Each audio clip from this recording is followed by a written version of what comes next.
Now, apparently more than half of UK motorists don't know how much space to leave when overtaking cyclists on the road. Now, pop quiz, I said, what was the distance? Well, the highway code rule says it should be at least 1.5 metres if you're overtaking. So, I mean, if you are a cyclist, if you've got the bike out recently, maybe that was sort of a job over the weekend or something you're looking forward to. Do people stick to that? Is it quite good in Norfolk? Or do you find you do get the odd person that overtakes very, very close? And what is that like? And, as a cyclist, I think when you're in a car, you kind of forget what that feels like, when something goes past you quite quick. But as a cyclist, what does that feel like? And if you're a driver, it's not a case of going, oh, bad drivers this morning. But do you think you give enough room? Or are you sort of sitting there going, oh, actually, maybe I could leave a little bit more of a gap? So I'm keen to hear from you on this one this morning. 0800 389 7321 to give me a call. Or you can WhatsApp 08000 321 333. Just make sure you stick Norfolk at the start. And the Norwich Cycling Campaign helps to keep cycling infrastructure alive in the city, push for properly signed cycle tracks, and to try and keep riders separate to traffic at times as well. Peter Silburn is the membership secretary of the campaign and is in the studio. Good morning, Peter. Good morning. So you cycled in this morning, didn't you? Indeed, yes. so how did Norfolk behave on your ride this morning? I'm rather pleased to report that I was overtaken by a police car and they gave me a really wide berth. So shout out to the fine people at Norfolk Constabulary. But on the whole, are we good at this in Norfolk? Do we allow enough space when we're overtaking? Well, it's the usual situation where I think most drivers give you plenty of space. It's just the occasional one. It's a small number of people who really don't give you much space at all, and that can be pretty terrifying if you're past. It's the speed and also the closeness, and it can be pretty terrifying. And I think maybe a lot of motorists don't realise that. And what's that feeling? Because I guess, but even if it's a car, but of course, we share the road with lorries, we share the road with trucks, vans. What does it feel like as a cyclist when someone is really close? Well, as I say, it's pretty terrifying, and I think it puts a lot of people off cycling. I mean, we as a cycling campaign, we attend a lot of events, we speak to a lot of people, and the one thing we hear is, I'd love to cycle, but I don't feel safe, or I used to cycle, but I don't anymore because I don't feel safe. So we need to make it safe for people, otherwise they're just not going to cycle. And it's interesting, this research shows, a third won't ride the bike because they think it's too dangerous. And apparently 15% think drivers can be quite aggressive sometimes. So is that true? Is that true in Norfolk? Well, yes. I mean, it's a minority, definitely. Yes, I mean, most drivers treat you courteously and give you plenty of space, but it's a minority. But it's that minority that you notice and that puts you off. And there certainly is an aggressive minority there who really don't seem to care very much. They drive far too fast, they drive too close, they drive aggressively, and occasionally that does result in cyclists being injured and killed. In 2023 we had a bad year. We had 7 cyclists killed in Norfolk, and in every single one of those cases it was someone being hit by a car driver. And I think in 6 of the cases the driver was arrested for dangerous driving or driving without due care and attention. So that's the source of the danger. And what's sort of the underlying problem around this? Is this sort of a lack of training? Should there be more resource in driving tests? Is it just an attitude problem? Well, there's a bit of that, but really our answer would be you need to provide safe space for cycling. So it's not reasonable to expect people to cycle on, take the ring road, the outer ring road in Norwich. No one wants to cycle on there. That's a 40-mile-an-hour road. It's busy. So on a road like that, you really need protected space. So you need a segregated cycle path, physically protected cycle path along the road that also provides protection at the junctions. Otherwise, you're just not going to get people cycling.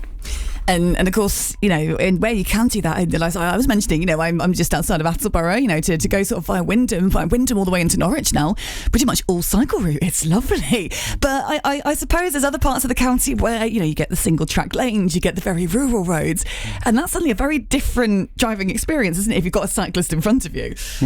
Well, yes. I mean, I moved to Norfolk, to Norwich about 4 years ago, and I have to say, I find Norwich not bad for cycling. There's quite a few cycle paths and quite a lot of traffic calming, but I don't venture very often out into the country lanes.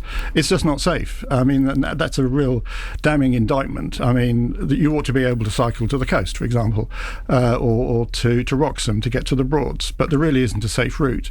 So you've either got A roads, which clearly you don't want to cycle on, or the country lanes, which nominally you might think of them as quiet country lanes, but for cycling they're terrifying. I mean, they're often a 60-mile-an-hour speed limit, cars bombing along there, narrow lanes.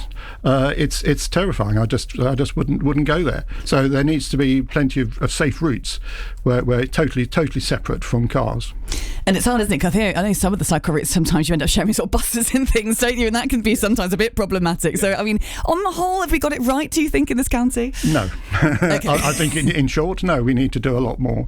I mean, I always say that Norwich for a UK city isn't bad for cycling, but it's just that's not saying very much.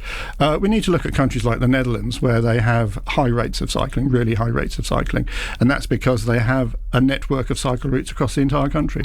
You just get on a bike and go. You don't have to think about it. That's the trouble in this country. You have to think about where to go. You have to plan a route. You have to think, I can't go down that road because that's dangerous, or so you end up going a sort of wiggly route, and obviously a lot of people just give up.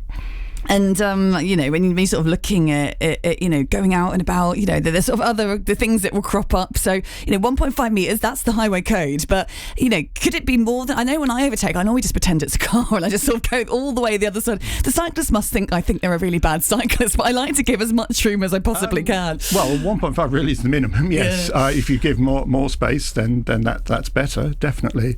But really, that's the real answer is we need protected space. So until we have that, yes, we're sharing roads with cars, but it's not ideal and it's dangerous. But the real answer is we need a network of connected cycle routes that make people safe. That's the only way we're going to get people cycling in this country. And I mean, if you are going to get the bikes out, and maybe you don't ride all the time, you're getting the bikes out at the weekend, you're going to go out and about.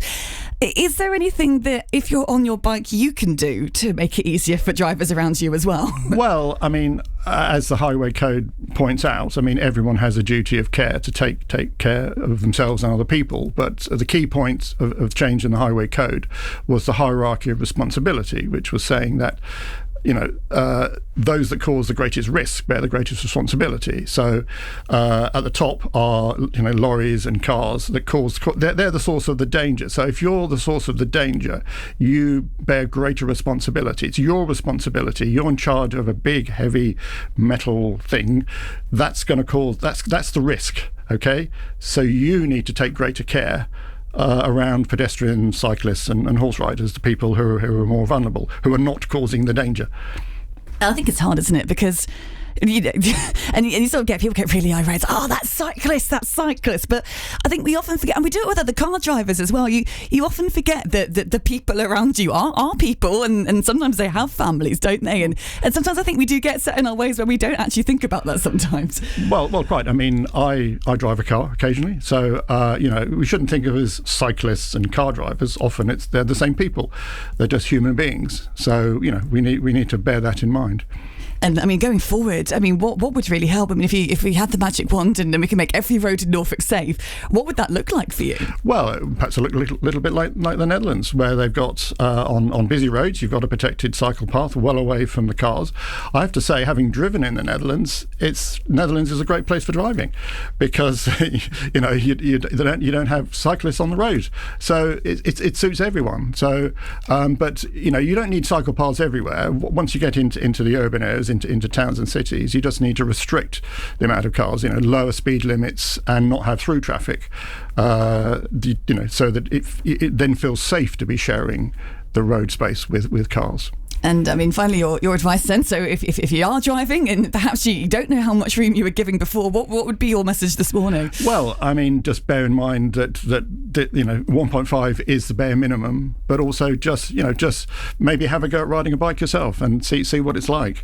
If you've never ridden a bike, you maybe can't imagine what it's like to be sharing the road with big heavy moving metal objects. Well, Peter, it's lovely to have you in. Thank you so much, Peter Silburn from the Norwich Cycling Campaign.